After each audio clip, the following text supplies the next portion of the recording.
আসসালামু আলাইকুম বন্ধুরা, এভাবে রান্না করলে রান্নার স্বাদ হবে দুর্দান্ত আর সাথে থাকবে অনেক টিপস।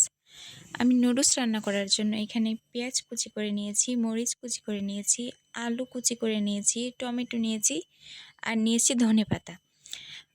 কড়াইটা ভালোভাবে গরম করে নিয়েছি।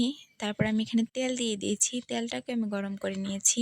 তারপর এখানে আমি কেটে রাখা পেঁয়াজ এবং মরিচ দিয়ে ভেজে নেব। পেঁয়াজ মরিচটা চেষ্টা করবেন গরম তেলে দেওয়ার জন্য বন্ধুরা। তারপরে এরকম যখন ব্রাউন কালার চলে আসবে তখন ডিম দিয়ে দেব। ডিমটা দিয়ে ডিমটাকে জাস্ট হালকা ভাজবেন। নুডলসের মধ্যে ডিম কিন্তু বেশি ভাজতে যাবেন না, তাহলে ভালো লাগে না, শক্ত হয়ে যায়।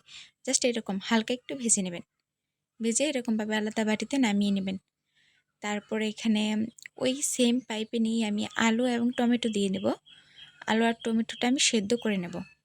একদম সহজভাবে আমি আপনাদেরকে দেখাচ্ছি। এত সহজ মনে হয় আর কেউ দেখায়নি, এত সহজভাবে নুডলস রান্না।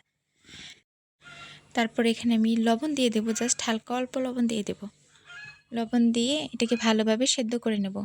টমেটোটা কিন্তু একদম ম্যাশ হয়ে যাবে। যখন আলুটা সেদ্ধ হয়ে যাবে তখন আমি এখানে নুডলস দিয়ে দেব। নুডলসটা দিয়ে দেব। আমি এখানে 2টা নুডলস আর অর্ধেকটা নুডলস ব্যবহার করেছি। তারপর এখানে আমি পরিমাণ মতো পানি দিয়ে দেব, যেন এতটুকু পানি দিয়ে নুডলসটা সেদ্ধ হয়ে যায়। ঠিক ওই রকম আন্দাজে পানি দিয়ে দেবেন। তারপর আমি আরেকটু পানি দেব, আরেকটু লাগবে মনে হচ্ছে। তারপর আমি ঢাকনা দিয়ে ঢেকে দেব। ঢাকনা খুলে আমি নাড়াচাড়া করে নেব। ভালোভাবে নাড়াচাড়া করে নেব। এই পানি দিয়ে আমার নুডলসটা সেদ্ধ হয়ে যাবে। তারপর এখানে আমি নুডলসের মশলার প্যাকেট ইউজ করব।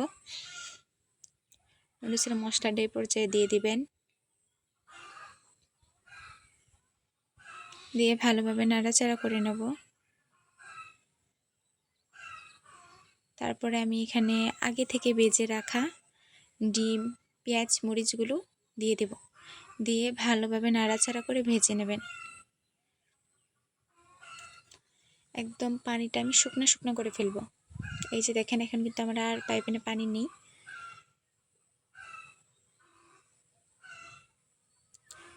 ভালোভাবে ভেজে নেবেন।